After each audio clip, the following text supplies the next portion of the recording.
Сайн байцгаана уу? Энэ өдрийн мэндийг хүргэе. За өнөөдрийнхөө хичээлээр GenTube гэдэг хиймэл оюун ухаан байгаа. Энэ маань зураг гаргадаг. Энэ маань үнгүй гэсэн үг. За энэ үнгүй хиймэл оюун ухааныг ашиглаад яаж зураг гаргах талаар та бүхэндээ танилцуулж өгье.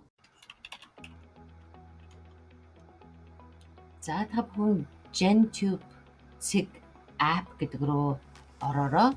Ангид орох дээр бид нарыг энэ үнгүүгээр зураг хий гэж юм те. За энэ ямар төлбөргүй байгаа. За ингээд орох дээр чинь за эсвэл Gmail-ээр, Facebook-ээр, эсвэл Discord дээр байх юм бол эсвэл Apple-ийн аккаунтаар орж болох нь. За хэдүүлээ имэйлээ хийгээд үзье те. За имэйлээ хийгээд пассворд хийгээд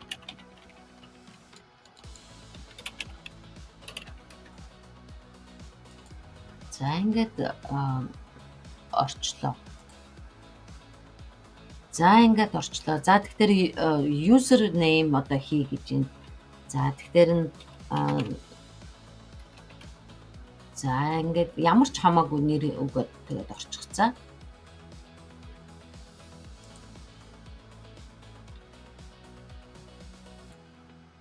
За энийг дараад зургаа өөрчилж болох нь байна. За ингээд цаашаа үргэлжлүүлэн continue гэдээ ороорой. За тэгээд дахиад continue гээд за энэ дотроос дуртай зургнуудаа сонгож болно гэж байна тий. За яг ингээд сонгоод за тэгээд зургаа эхлэх нэ.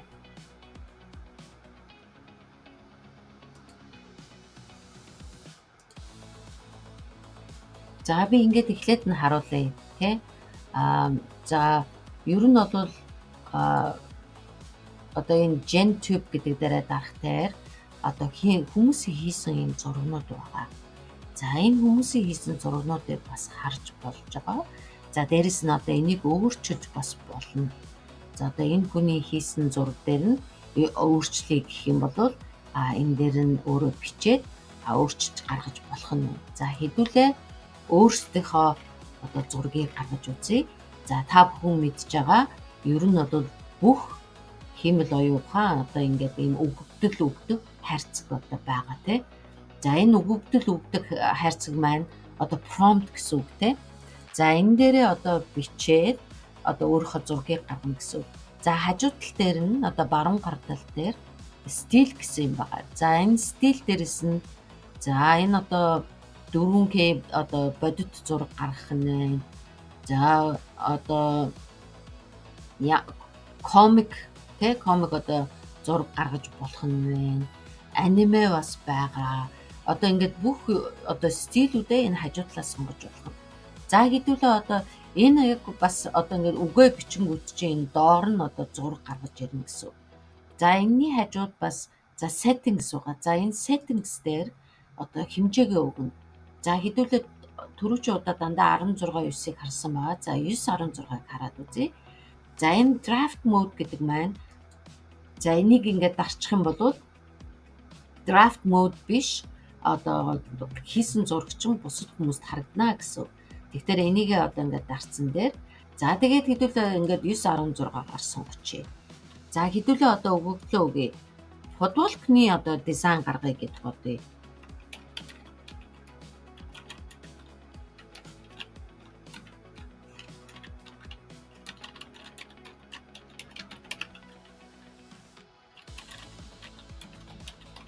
За тэр нөгөө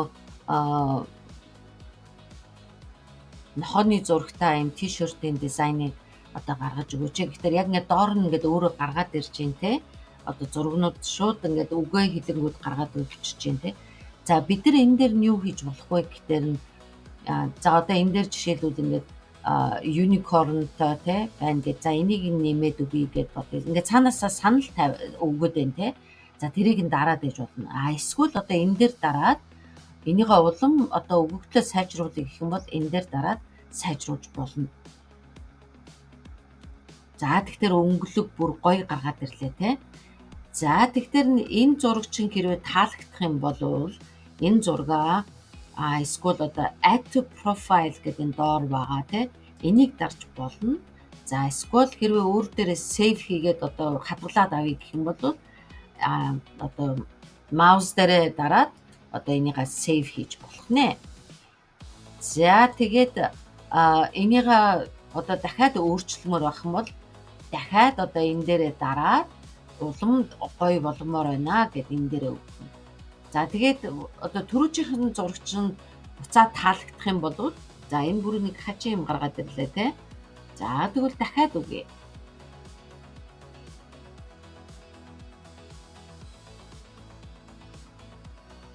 За нохоо маань харагдах болчтой те. За тэгэхээр ер нь бол одоо түрүүчийн одоо ингээд дараагийн зургнууд маань онцгүй гарчлаа гэж бодох юм бол түрүүчийнхаа зургнуудыг ингээд гаргаж болно. Энэ доор нь байгаа. За тэгээд энийхээ одоо сейвж аваад одоо өөртөө хэрэглэх нэ. За бид нар бол эхлээд нь юуны одоо футболтны зураг гаргая гэдээ ярьсан шүү дээ тий. За тэгээд энэ футболтны зураг маань одоо энэ хэрвээ энэ маань таалагдах юм бол одоо энэ зургийг хадгалаад авчих болох нэ.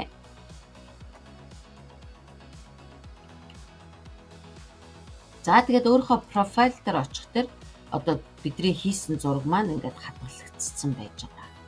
За дахиад зураг гаргая гэх юм бол одоо дахиад зураг гаргаж болж байна. За хэдүүлээ Парис гэд үзье л да тий.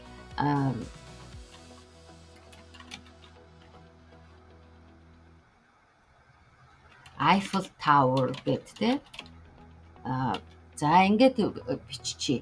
За тэгэхээр ямар зураг гаргаж ирэх нь вэ? За яг энэ зураг таалагдсангүй гэж бодох юм бол за хэмжээг нь одоо бидний 9.16-аар өгөөд за энэ бол айтайхан зураг байна тийм ээ. За энийгээ дахиад сайжруулах гэх юм бол одоо энэ дээр одоо хайрцаг дээрээ дараад за энэ дээр тэрийг улам сайжруулъя гэж дарчих. За энэ зураг бол их гоё харагдаж байна те. За энэ зурган дээрээ энэ одоо хараад таалагдж байна гэх юм бол энэ зургаа хадгалаад авчих. За дахиад add to profile гэдээ хадгалаад за тэгээд эсвэл энэ зураг чинь таалагдах юм бол add to profile. За тэгээд буцаад очиод өөрийнхөө профайл дээр чи очих дээр чинь энэ зураг чинь одоо нэмэгдэх ёстой. За одоо ингээд өөрийнхөө зураг чинь нэмэгдсэн байна те. За энэ зургаа одоо өөрөө хадгалаад авъя гэх юм бол за энэ 3 цэг дээр дараад за тэгээд download гэдгийг дараад авах нь байна. За эсвэл шууд өөрөө нөгөө түрүүчийнхаа зураг дээр байж байгаа дээрээ save image гэдэг энэ дээр хадгалж болох нэ. За тэгээд одоо энэ зүүн тал дээрх зүйлүүдийг харъя. За энэ latest гэдэг маань за хүмүүсийн одоо сүүлд хийсэн одоо сүүлийн үед хийсэн зургнууд байх нь. За эдрийг харж байгаа та нар бас өөртөө ингээд санаа авч болно. За мөн explore гэдээ дарах юм бол одоо бас л хүмүүсийн одоо хийсэн гэхдээ ер нь ямар утгатай зургнууд байх нэвэ гэдгийг нь одоо сэдвчлээд хийцэн байгаа. За энэ зургнуудыг бас ингээд харж болно. За ингээд нэлийн их хүмүүс хийгээд байгаа ийм зургнууд нь ямар зургнууд байх вэ гэхээр энэ трендинг гэдэг те. За энэ дээр ороод ингээд бас хүмүүсийн хийсэн зургнуудыг харж байна. За энэ зургнууд маань энэ хиймэл оюун ухаан маань үнэгүй. Тэгэхээр та бол хэдэн ч зураг одоо өдөртөө гаргаж болно.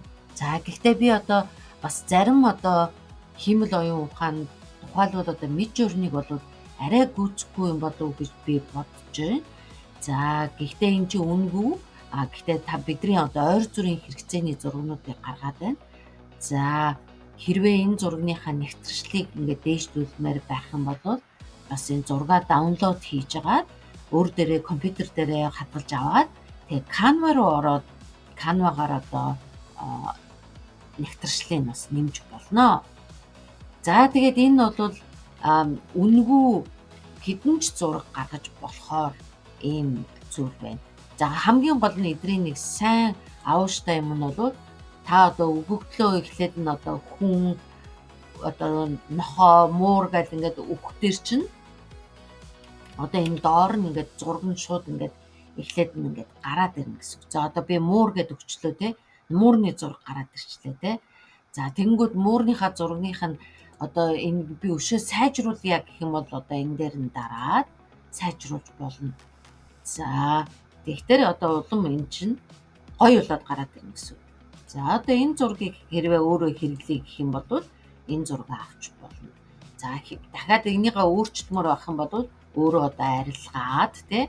За тэгээд дахиад одоо муур гэд бичээд тэгээд дээрэс нь за хаана одоо нэг одоо хашаан дээр сууж ингээд бодъё л да тий.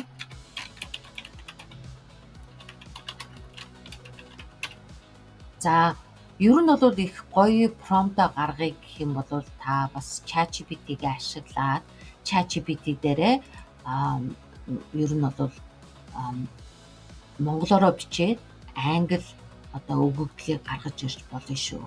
За одоо ингээд хашаан дээр сууж байгаа муур гэдэг ингээд гаргаад ирлээ тий. За хэдүүлээ одоо энэ дараагийнх нь стилийн жоохон өөрчлөлт үзье л да. За хэдүүлээ 3D болгоод үзье гэж хэлье тий. За тэгээ 3D болох төр ямар байх вэ? За бүр өөр юм гаргаад ирлээ тий. Мэдээж энэ одоо ингээд үнэгүй болох тээрээ бас зарим зүйл дээрээ ингээд алдчихж байгаа байх л та. За ингээд гаргасан зургнуудаа та хаанч ашиглаж болно. Зарим одоо зургнуудыг та ашиглаж болдгоо тий. Одоо copyright гэдэг тий. Энэ нь бол GenTube маань одоо та хийсэн зургаа хаана л бол хаана ашиглаж болно одоо. Гэхдээ таны одоо энэ зураг чинь одоо бусад хүмүүст ингээд бас яг харагдаж байна гэсэн үг ээ. За тэгээд өнөөдрийн хичээлийг үгээр дуусгая. За дараагийн хичээл хүртэл баяр та.